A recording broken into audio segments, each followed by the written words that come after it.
Hoje nós vamos entrevistar o engenheiro Augusto Francisco, que é colaborador da CELG há muito tempo, fez o curso inicial de eletrotécnica na então Escola Técnica Federal de Goiás, depois engenharia, e é um prazer muito grande estar recebendo um estudioso dessa matéria, que é a energia. Boa noite, Augusto. Boa noite, Paulo. Augusto, nesse momento, o último relatório do IPCC, que é uma comissão internacional que vem acompanhando a situação do clima no planeta, há uma constatação contundente, e até então controversa, e agora, de fato, os cientistas que compõem essa comissão chegaram à conclusão de que o motivo do aquecimento do planeta, o principal motivo do aquecimento global, advém da ação humana. O que fazer, Augusto? A saída é racionalizar o uso de energia, né? Toda forma de energia, ela termina sendo uma energia térmica. E, a princípio, as nossas fontes de energia, se você perseguir até o limite, você vai ver que as fontes são originadas no Sol. Então, biomassa, a fonte mais abundante de energia é a solar e talvez uma das menos utilizadas pela humanidade. Então, o homem realmente, todos os processos que o ser humano desenvolveu acabam terminando numa forma de energia térmica e isso com certeza acelera o aquecimento. Mas antes, Augusto, afinal, o que é energia? A energia é tudo aquilo que é capaz de produzir trabalho, né, na nossa concepção de engenharia. Então, mesmo uma movimentação de uma carga pode estar, com certeza, gerando, transformando algum trabalho em energia, ou energia em trabalho, e a forma final dessa energia vai ser térmica, numa transformação, seja por atrito, seja por queima de algum produto, seja por uma razão que gere uma necessidade de outro trabalho. Quais são os tipos de energias disponíveis no planeta, Augusto? Começando pela energia que vem da água, hidráulica.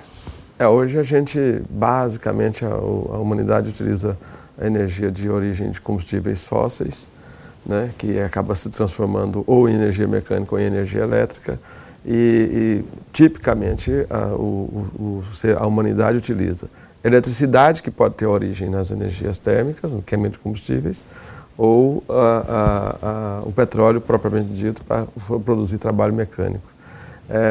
Pode ser que você chegue numa indústria e o camarada fala, aqui eu sou limpo, eu só uso eletricidade e não queimo combustível nenhum para fazer, mas a energia elétrica que ele consome tem uma componente de queima de combustíveis e isso vem provocando esse aquecimento. Augusto, nós vivemos um momento de uma revolução tecnológica. Nós temos os últimos descobrimentos da termodinâmica, da biologia molecular, da física quântica, têm trazido inovações fantásticas. Eu lhe pergunto, fale um pouco desse conceito chamado de energia renovável, ou energia limpa, ou energia sustentável. De uma maneira bem simples, Paulo, é um conceito talvez a gente lê e às vezes é um catálogo, um livro ou um escrito extenso pra caramba para poder entender às vezes uma coisa bem simples. Eu gosto muito das coisas simples. Eu entendo que a energia renovável é aquela que não transforma algum produto em uma outra coisa. A energia das hidrelétricas, você não transforma a água em outra coisa, você retém a água, aproveita a energia potencial dela e entrega água de novo para o fluxo do rio. Já uma usina a carvão é diferente, você pega carvão, você sai do outro lado energia elétrica, sai calor e sai os resíduos típicos, o monóxido de carbono, CO2 e assim por diante. A energia solar é um caso particular e, digamos assim, o mais importante de todos, porque tem uns números da energia solar, o engenheiro gosta muito de número. O Sol deposita na superfície da Terra, por dia, uma quantidade de energia suficiente para atender toda a demanda de energia do planeta em um ano.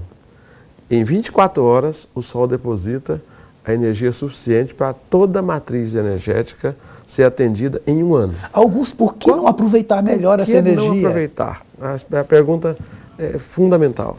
Porque a tecnologia ainda é cara, porque ainda é difícil fazer. Uma explicação bem simples. Um coletor solar fotovoltaico tem um rendimento da ordem de 17%. Todo mundo critica e acha ruim, diz que é um rendimento péssimo, que isso é uma das razões que a energia solar é cara. Qual que é o rendimento de um automóvel? Um automóvel da década de 70 tinha rendimento por volta de 15%, 17%. Hoje a gente tem automóvel até com 24%, 25% de rendimento. Qual a distância entre 17 e 25? Porque não tem mais conversores solares. É uma questão de preferência, de adequação, simplicidade da tecnologia e assim por diante. Energia eólica, Augusto. Hoje já existem, só para completar o raciocínio, hoje já existem conversores solar, térmico, elétrico, com rendimento de 33%, 34%. É um produto já em comércio, não é produto de pesquisa de laboratório, né? A energia eólica, a energia das marés, a energia geotérmica, são todas essas fontes que ainda estão muito pouco exploradas, né? Para você ter ideia, nós não temos um mapa de energia eólica do Brasil. Tem um mapa solarimétrico brasileiro, mas o de eólica ainda há muita incerteza. Há bem pouco tempo nós fizemos o setor elétrico brasileiro fez um leilão e constatou, depois do leilão, depois das instalações em operação, que a capacidade efetiva das usinas eólicas não era aquela que estimava-se no começo, lá quando foi dimensionado o processo, as instalações. Então, provocou-se o quê? Um déficit de energia constatado já desde a fase de planejamento até a fase operacional. Eu ouvi um professor, se não me engano, da USP, tendo uma resposta a respeito disso, que eu achei assim, da simplicidade que eu gosto, né? O repórter perguntou para ele assim, energia eólica tem problema de mudança de vento? Aí o professor perguntou assim, chuva muda? Aí a resposta óbvia é que nós brasileiros principalmente sabemos que muda, tem ciclos, tem época de muito mais cheia, de menos cheia. Foi então, vento muda, porque quem muda a chuva geralmente é o vento. Então, na concepção das usinas eólicas, estivemos lá e fizemos umas medições, os técnicos, todo mundo bem intencionado, tudo não tem, vamos dizer assim, maldade no processo. Mas a medição não tinha uma amostragem tão longa quanto necessária para dizer, não, o fator de carga das usinas eólicas é 0,6, 0,5, 0,4 e acabou que constatou-se que ficou abaixo de 0,4. Na sua opinião, o que o governo brasileiro vem fazendo, qual o seu olhar sobre o que o governo brasileiro vem fazendo para incentivar a energia limpa, as energias alternativas? Olha, existe um certo descompasso entre o próprio poder público em relação a isso. A ANEEL editou em 2010 e começou a valer em 2012 uma resolução que permite o consumidor a produzir energia elétrica e injetar a sobra da sua fonte, principalmente a solar fotovoltaica, na rede. Primeiro, se todos os consumidores resolvessem fazer isso, com certeza a ANEEL ia ter que mudar a regra, porque hoje não tem como você controlar uma quantidade de fontes tão grande, espalhadas pelo sistema, e que pudesse, digamos assim, afetar os compromissos operacionais e os compromissos comerciais das empresas umas com as outras. Então, se todos os consumidores resolvessem colocar a placa solar para injetar energia na rede, provavelmente seria um embaraço danado. Na contramão disso, porque você injetaria a sobra de energia, em num período de tempo, você tinha o direito de recebê-la de volta para consumo próprio, sem pagar essa diferença, sem pagar essa energia que você está recebendo de volta. O Conselho de Fazendário, do secretário de Fazenda, tomou uma medida que assim, foi na contramão disso. Eu estou dizendo isso para ficar bem claro que o poder público não tem uma noção precisa, não tem uma coordenação adequada para o processo. Aí o Conselho Fazendário definiu que quando a energia voltar da rede, a sobra voltar da rede, o consumidor vai ter que pagar o ICMS. Então, o que acontece com isso? No caso de Goiás, o consumidor colocaria uma placa, geraria energia cara, bem cara, porque a solar é bem mais cara. Hoje, em escala, você consegue produzir energia solar a R$ 450, R$ 460 por megawatt-hora.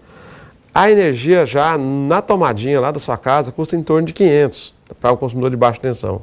Então ele estaria pagando um pouquinho menos, mas se você fosse projetar o custo do conversor, você ia ver que ia passar a vida inteira para recuperar ele e não ia conseguir recuperar. Augusto, Conforto que o consumidor teria, menos interrupção e teria pagar menos energia e estaria contribuindo com energia limpa, né? Aí, com essa política, o que aconteceu? A energia fica 40% mais cara, que é 29,5% por dentro, que equivale a 40,8% de ICMS. Quer dizer, aquela conta já saiu de 460 para 500, 600 reais. Já ficou mais caro produzir energia e pegar ela de volta do que consumir da tomadinha lá, o normal. O Augusto tocou num ponto e eu quero aproveitar e ir encerrando e agradecer a presença e a oportunidade, e nós vamos continuar conversando sobre esse assunto, porque ele é palpitante, mas o engenheiro Augusto trouxe um assunto fundamental para a sociedade atual. O desafio da simplicidade. Como resgatar o modo de viver mais simples, morando perto do trabalho, ou morando perto do estudo, ou morando perto do lazer. Não dá para morar longe de tudo. Ou seja, nós temos que descobrir formas alternativas de repensar as cidades.